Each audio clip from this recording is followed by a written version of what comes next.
से बनवा लेंगे, घंटे बंद हो जाए। बोलो राधे राधे राधे। और अगर ऐसा ना कर सके, और अगर ऐसा ना कर सके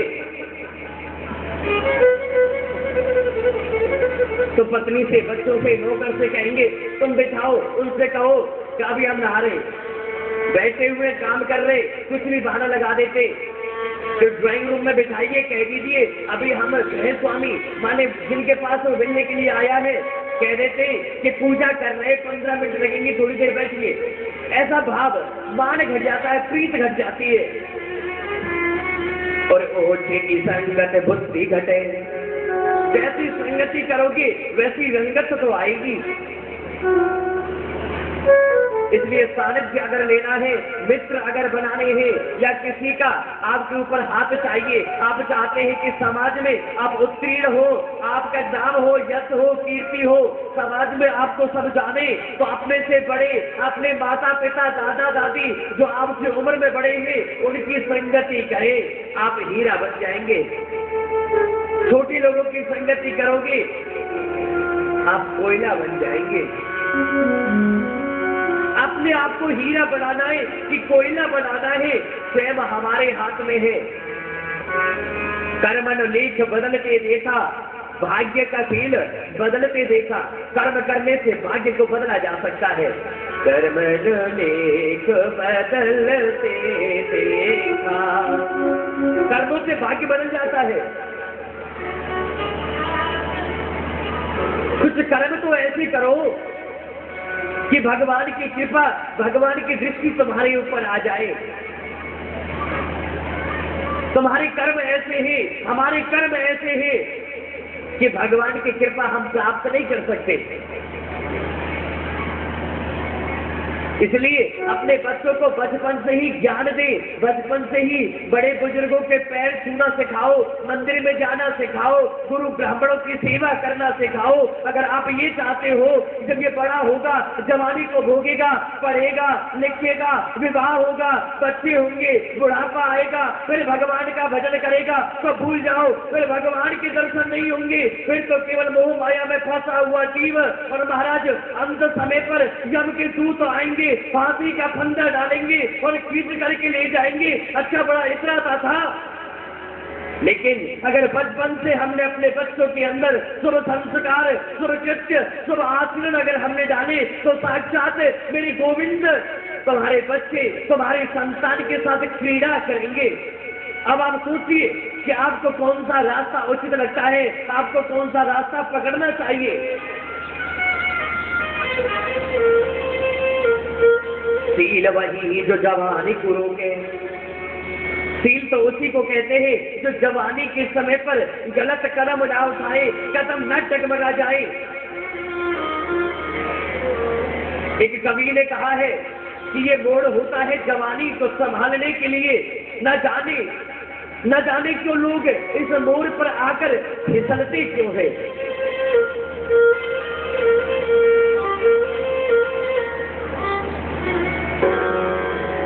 अपने भाव में परिवर्तन लाओ। अगर प्रेम करना है तो मेरे गोविंद से प्रेम करो, गलत कृत्य ना हो जाए। अपने बच्चे, अपने संतान, अपनी संतति, इस समाज को सुधारने में अपना सहयोग दे।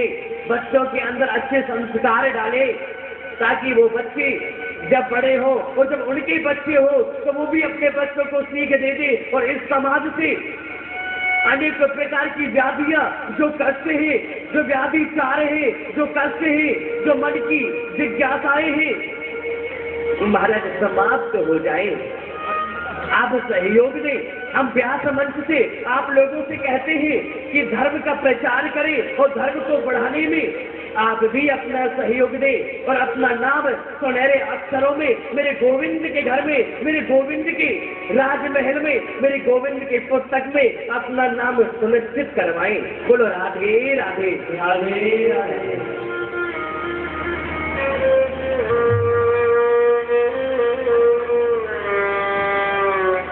व्यास जी के मन में वैराग आता है। ये बातें हुई थी राग की, जो इतनी बातें मैंने आपको बताई, ये राग के बारे में आपको ज्ञान दिया।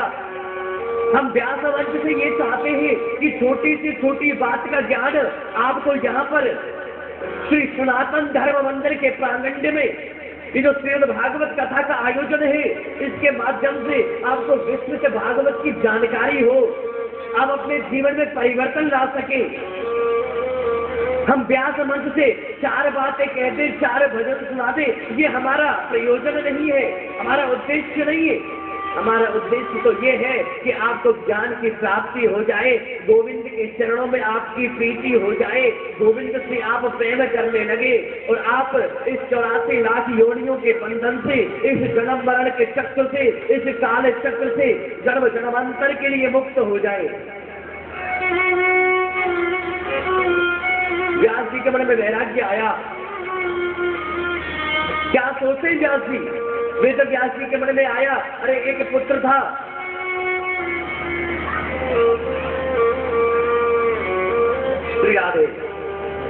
एक पुत्र था, 16 वर्ष के उपरांत जन्म लिया, जंगल में चला गया। मैंने इसमें वेद वेदांतों को लिखा, महापुराणों को लिखा, लेकिन संसार की तरफ देखता हूं तो महाराज सब कुछ खिंड भिंड है, कोई किसी की इज्जत नहीं करता, प्रतिष्ठा नहीं करता, ज्ञान होता नहीं है, भगवान की भक्ति प्राप्त नहीं करता। आज वेद व्यास जी महाराज मन में वैराग्य आ गया, अरे मेरा जीवन ही बेकार है। क्या सोचते हैं कि पुनरपि जननम पुनरपि मरणम पुनरपि जननी जठनी शयनम संसारे चलु दुसुतारे कृपया पारे पारे मुरारे भज गोविंदम भज गोविंदम गोविंदम भज मूढ़मते भज गोविंदम भज गोविंदम भज भज गोविंदम भज गोविंदम।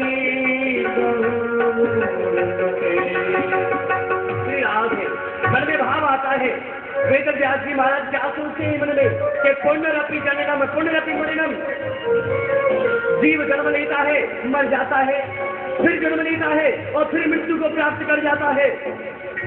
न जाने कितने जन्म निकाल दिए, क्यों दिए, क्यों जन्म लिया, क्यों मृत्यु को प्राप्त हो गए, जीवन का चरित्र क्या है। तो वह उठते हैं, स्नान किया, भोजन किया, नाश्ता किया, कार्य क्षेत्र में चले गए, धन कमाया, वापस रात्रि के समय घर पर आई, बेडरूम में जाकर के बैठे, हाथ में रिमोट लिया, टेलीविजन के चैनल बदले और बैठे बैठे भोजन कर रहे। रात्रि हुई, निद्रा आ गई, सो गए।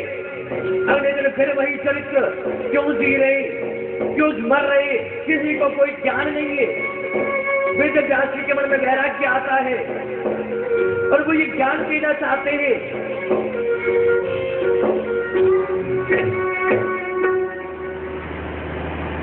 मन में विचार करते हैं कि पुनरपि जननम पुनरपि मरणम, कि आदमी पुनः जन्म लेता है, फिर मर जाता है, फिर पुनः जन्म लेता है, फिर मृत्यु को प्राप्त कर जाता है। समझ नहीं आई समस्या क्या है भाई, क्यों जन्म ले रहे हो किसी को? ये तो कम से कम हम जी रहे तो हमें इसका अर्थ तो मालूम हो, हम क्यों जी रहे। और पुनरपि जननी जठरे शयनम, यह संसारे, इस संसार में, यह संसारे खलु दुस्सारे कृपया पारे पाहे मुरारे। हे प्रभु धन्य है ऐसे जीव को जो जन्म का अर्थ ही नहीं समझता कि क्यों जन्म लिया और ऐसे ही जीवन को व्यतीत करता जा रहा है। ऐसे लोगों को वेद व्यास जी क्या ज्ञान देते हैं कि भज गोविंदम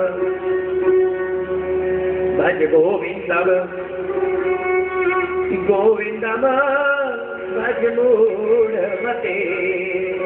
मूढ़मते क्यों कहा? अरे मूर्ख जीव, तूने जन्म लिया है, गोविंद का नाम जप और इस शरीर के द्वारा इस काले चक्र से छूट। 84 लाख योनियों के बाद एक बार मनुष्य जीवन प्राप्त होता है कर्म करने के लिए, और बाकी योनियां तो भोगने के लिए प्राप्त होती है।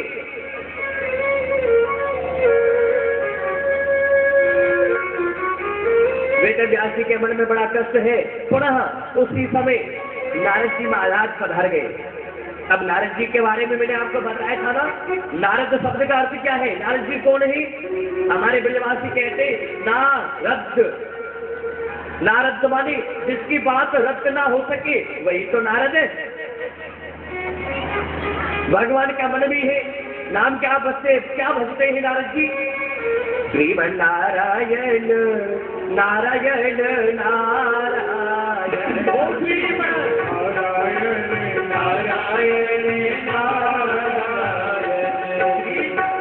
नारायण नारायण नारायण, ओ श्रीमन नारायण नारायण नारायण,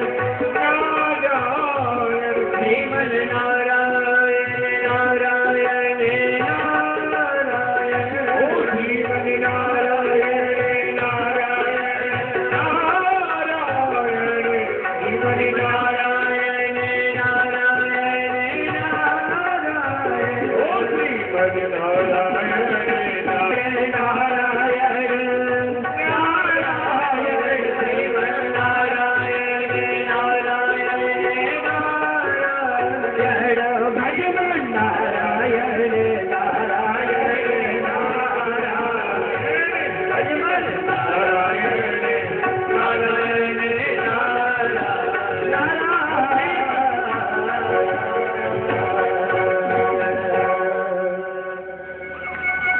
नारद जी भगवान का हृदय भी है, मन भी है, नारायण का नाम जपते रहते।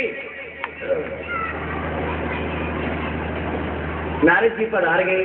बोले वेद व्यास जी महाराज, आप बड़े चिंता में लगते हैं, क्या कष्ट है आपको? आप मुझे बताइए, मैं जानना चाहता हूँ। बोले नारद जी क्या बताऊं, मैंने वेद वेदांतों को लिखा, धर्म की स्थापना की, मुझे ऐसा लगा कि मैंने बहुत सारे ग्रंथ लिख दिए, लेकिन संसार की तरफ देखता हूँ तो मुझे लगता है कि मैंने कुछ नहीं लिखा। संसार के व्यक्ति में कोई परिवर्तन ही नहीं है, इनका कल्याण कैसे हो? मन में बड़ा कष्ट है, वैराग्य आ गया। अब कुछ लिखने की या हमारी जीने की इच्छा नहीं, बड़ा मन में कष्ट है।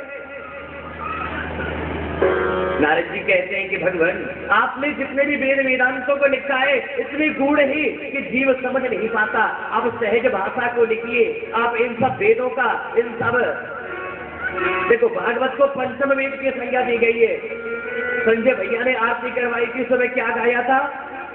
ये पंचम वेद निराला है, बोला था ना। ये भागवत महापुराण क्या है? वेद तो 4 है, सामवेद, यजुर्वेद, ऋग्वेद, अथर्ववेद, लेकिन पंचम वेद भी है जिसे श्रीमद् भागवत महापुराण कहते। पंचम वेद की संज्ञा प्राप्त है भागवत जी को। बोले जी कोई ऐसा सार लिखिए जिससे जीव सहजता से समझ जाए, अपने जीवन में उतार ले। नारद जी ने वेद व्यास जी के कानों में 76 श्लोकी भागवत के केवल 4 मंत्र दिए, कानों में डाल दिए वेद व्यास जी महाराज के। नारद जी सुना रहे। नारद जी ने किससे सुना? नारद जी को उनके मानस बेटा कौन है? ब्रह्मा जी। ब्रह्मा जी के मानस पुत्र है नारद। नारद जी ने अपने पिता ब्रह्मा जी से सुना 4 चतुर्श्लोकी भागवत को, और नारद जी ने वेद व्यास जी के कान में डाले वही 4 मंत्र। कहे निवासम प्राग्ने नान्यं सत परम पश्चात् हन्त्रेतस्य वशस्य मोरमम्यहम् एतावदेव जिज्ञासस्यम्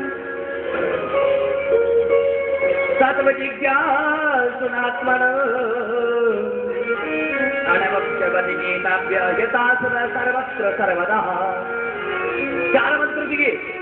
कहा कि वेद व्यास जी इन 4 मंत्रों का विस्तार करो। आपको लिखने का बड़ा शौक है, आपने अनेक ग्रंथों को लिखा है, अब केवल इन 4 मंत्रों से भागवत, श्रीमद् भागवत महान ग्रंथ पंचम वेद का निर्माण करो। और वेद व्यास जी महाराज ने इन्हीं 4 मंत्रों से 18,000 मंत्र बना दिए। 18,000 मंत्र बनाए, 12 स्कंद बनाए, 335 अध्याय बनाए, और इन तीनों चीजों का मिश्रित, इन तीनों चीजों का सामर्थ्य को एकत्रित करके एक बहुत अच्छा ग्रंथ बनता है जिसका नाम है श्रीमद् भागवत महापुराण, और श्रीमद् भागवत महापुराण क्या है कि साक्षात श्री कृष्ण एवं ही जो साक्षात श्री कृष्ण है वही तो श्रीमद् भागवत महापुराण है। बोलिए भागवत महापुराण।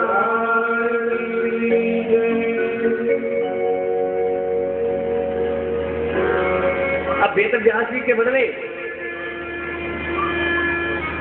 मंत्र लिख दिए, 18,000 श्लोक बना दिए, 335 अध्याय लिख दिए, 12 स्कंद, 12 जगह उसे बांध दिया।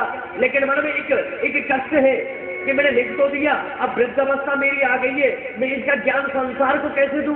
अब तो मुझे कोई ऐसा शिष्य चाहिए जो भागवत धर्म का प्रचार इस संसार में कर सके, ताकि जीव अपना कल्याण कर सके।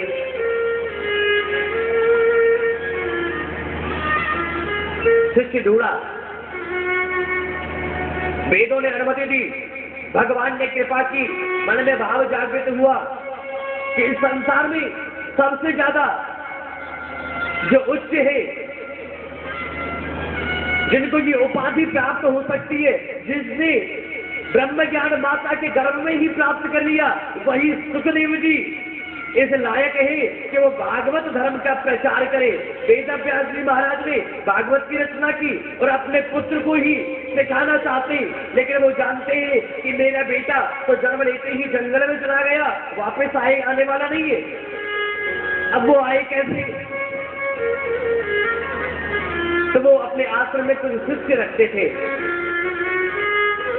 उन शिष्यों को एक मंत्र सिखाया, एक चाल खेली, बुद्धि का योगदान उन्होंने लिया, बुद्धि का इस्तेमाल किया कि सुखदेव जी को बुलाया नहीं जा सकता, लेकिन उन्हें लालच के वशीभूत बुलाया जा सकता है। कैसे? अपने शिष्यों को एक मंत्र सिखाया भागवत जी का, जो 18,000 मंत्र लिखे, उनमें से एक मंत्र सिखा दिया।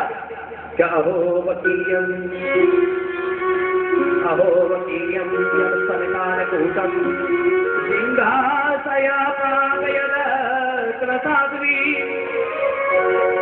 लेभि गतिं धातृचिता ततोऽन्यं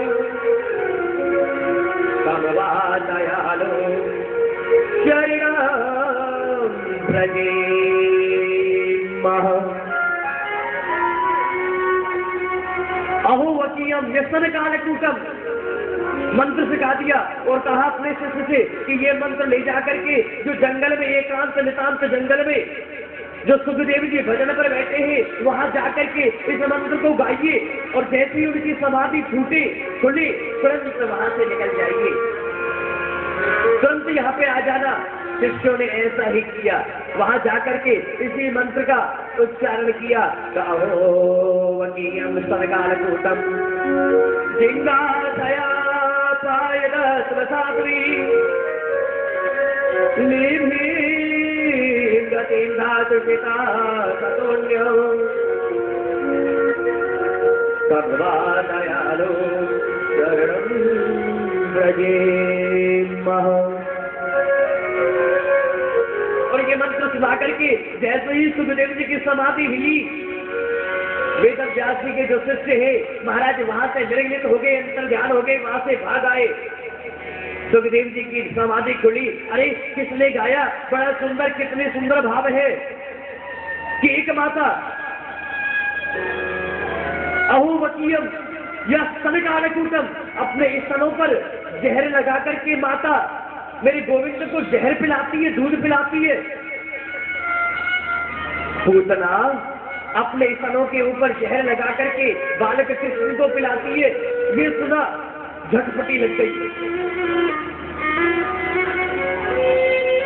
सुखदेव जी का मन, चित्त, उनकी आत्मा बड़ी प्रताड़ित हुई, बड़ा कष्ट हुआ।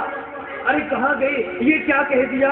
अरे इतनी बड़ी बात कैसे बोल दी? अरे भैया तुम कहाँ गए? मैं जानना चाहता हूँ, ये तुम्हें किसने बताया? ये तुमने कहाँ से सीखा? आप मुझे बताइए। प्रेम से बोलो राधे राधे राधे राधे। प्लीज पैर हमारी तरफ कर लीजिए, कोई बात नहीं। एक बार फिर बोल दो, राधे राधे राधे राधे। अब तो महाराज सुखदेव जी फिर दोबारा से समाधि में बैठते हैं और चिंतन करते हैं कि ये मंत्र किसने किसको बताया, और ये बाल, ये गोपाल, ये बच्चे, ये शिशु, ये विद्यार्थी जो यहाँ पर आए, इस मंत्र का अर्थ क्या है, क्या था, मैं जानना चाहता हूँ। दूसरे दिन फिर दोबारा से वेद व्यास जी महाराज ने अपने शिष्य को दूसरा मंत्र सिखा दिया। क्या सिखाया कि वरहा पीड़म नटवरो कर्ण्यो कर्णिकारम विवाह त्रवासम करम कपिसं वैजयन्तीं जयमाला ब्रह्माण वेराधरधरया पूरयो गोपनन्दये वृन्दारण्यं सबदरमिडं कर्षणं कीर्तिकीर्तिकिः वरहा पीड़म नटवरो। यहाँ पर अगले दिन वेद व्यास जी महाराज ने अपने शिष्य को भगवान के सौंदर्य, भगवान के स्वरूप का वर्णन कर दिया कि वरहा पीड़म नटवरो वपुः कर्ण्यो कर्णिकारम्, कि कैसा स्वरूप है मेरे गोविंद का, कि वैजयंतीं च मालाम, वैजयंती की माला पहन रखी है, बड़ा श्याम वर्ण है, बड़ा ही सुंदर नेत्र है, बड़ा ही सुंदर होष्ठ वाले होठ है, उनके स्वरूप का वर्णन कर दिया इस मंत्र में। अब तो सुखदेव जी महाराज अपनी समाधि से उठ गई और उन्हें विद्यार्थियों को पकड़ लिया।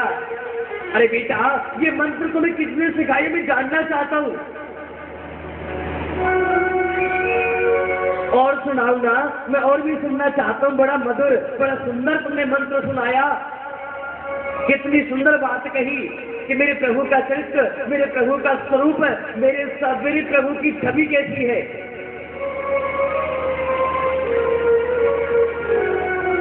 मेरे प्रभु का दरबार कैसा है। जहाँ गजानन से, जहाँ गजानन से मुंशी, सड़ानन से सेनापति, किसानन से कुली भूमि भार से उठाते हैं, इंद्रकूट बाल यमराज शीलगार जैसे, चित्रगुप्त खूफिया रिपोर्ट नहीं लाते हैं। कैसा दरबार है मेरे प्रभु का। जहाँ गजानन से मुंशी, गजानन कहते हैं गणेश जी को, गणेश जी जहाँ पर मुंशी है, जहाँ गजानन से मुंशी, सड़ानन से सेनापति, सड़ानन कहते हैं कुमार कार्तिकी जी को, वो सेनापति है भगवान राधा रानी हमारे किशोरी जी के दरबार में। शेषानन से कुली भूमि भार से उठाते हैं, शेषानन कहते हैं शेषनाग को, शेषनाग के ऊपर ये पृथ्वी विराजमान है।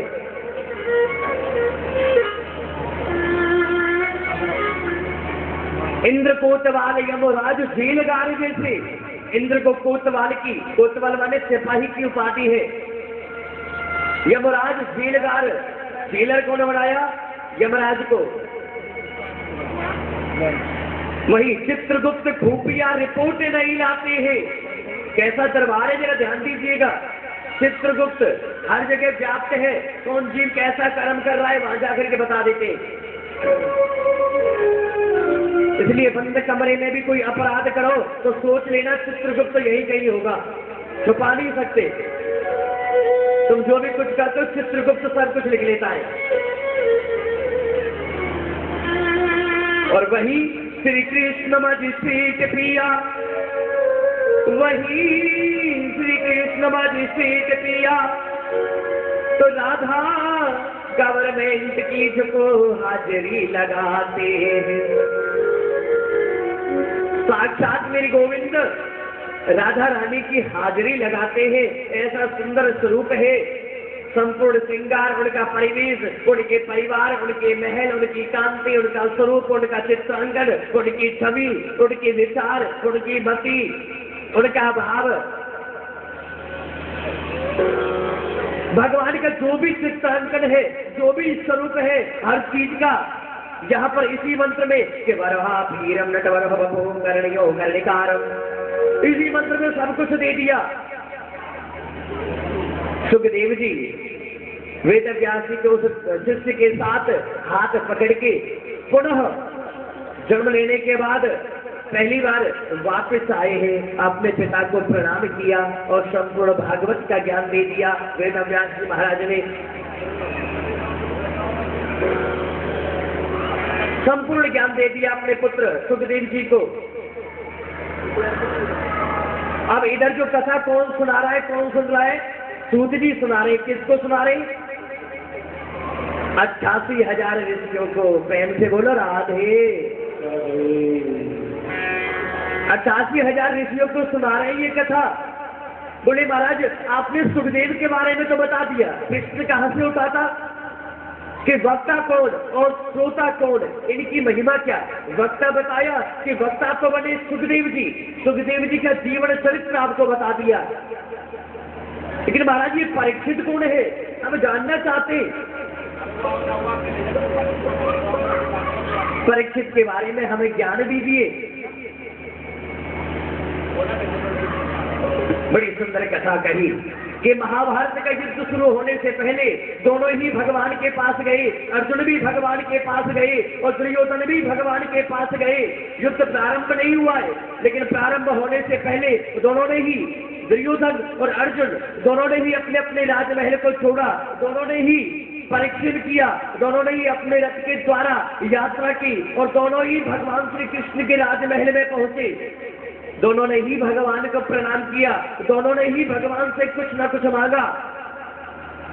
लेकिन आश्चर्य, युद्ध समाप्ति के उपरांत एक का यश हुआ, एक का अपयश हुआ, एक अंधकार में विलीन हुआ और एक अनंत प्रकाश का सूत्र बन गया। बोले क्या ग्वालिया का क्या करेंगे, या ग्वालिया को होगो कहा, ये कुछ करने वाला तो अब है नहीं। तो महाराज अपनी सेना हमें दे दो। अर्जुन से पूछा कि अब मैं तुम्हें क्या दूं? कि प्रभु मुझे तुम्हारी सेना नहीं चाहिए, मुझे तुम्हारे द्वारा कुछ नहीं चाहिए, मुझे तो तुम ही चाहिए। क्योंकि जहां भगवान होता है वहां पर सत्य होता है, और जहां पर सत्य होता है विजय श्री भी केवल वहीं पर होती है।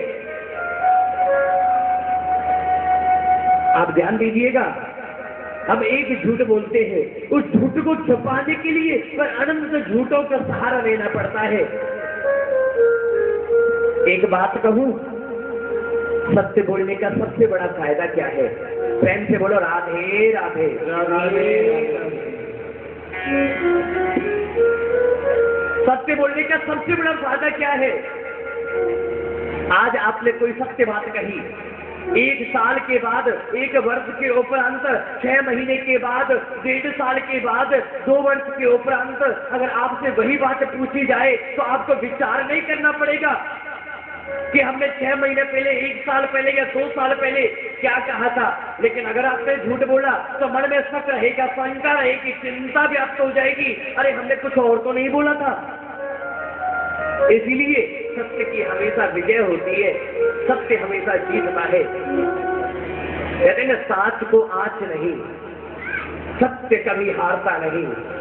सत्यम परम धीमहि, सत्य ही सर्वस्व है, सत्य का ही साय है। सत्य के आधार पर धरती टिकी हुई है, सत्य के आधार पर हम व्यास मंच से कथा कर रहे, सत्य के आधार पर ही आप भगवान के दर्शन कर रहे, और सत्य के आधार पर ही आप अपने इस पंच भौतिक शरीर का कल्याण वस्तु कल्याण करना चाहते हैं। प्रेम से बोलो राधे राधे राधे।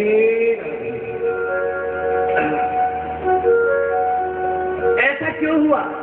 दोनों ने, अर्जुन और दुर्योधन दोनों ने ही राजमहल को छोड़ा, दोनों ने ही रथ के द्वारा यात्रा की, दोनों ने परिश्रम किया, दोनों ने मेहनत की, दोनों ने भगवान से कुछ ना कुछ मांगा और दोनों को ही कुछ ना कुछ मिला। लेकिन युद्ध समाप्ति के उपरांत एक का यश, एक का अपयश, ये भेदभाव क्यों आया?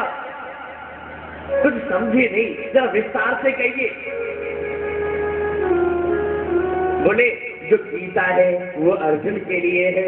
अगर अर्जुन सेना मांग लेता तो गीता नहीं प्राप्त कर पाता।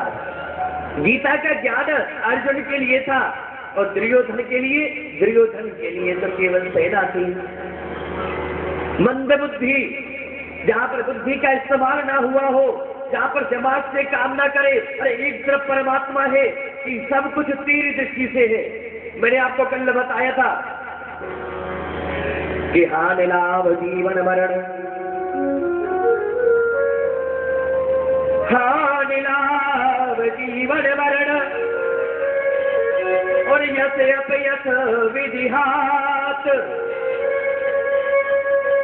किसी को हानि होती है, किसी को लाभ होता है, किसी का जन्म होता है, किसी की मृत्यु होती है। जीव मात्र के हाथ में नहीं है ये सर, ये तो मेरे गोविंद के हाथ में है। जब मेरे गोविंद मुस्कुराते हैं सृष्टि का निर्माण होता है, प्रकृति टेढ़ी करते हैं, जरा नेत्रों की चाल बदलते हैं, सृष्टि का पालन हो जाता है। और जब गंभीर मुद्रा में आते सृष्टि विलय में लीन हो जाती है, समाप्त हो जाती है।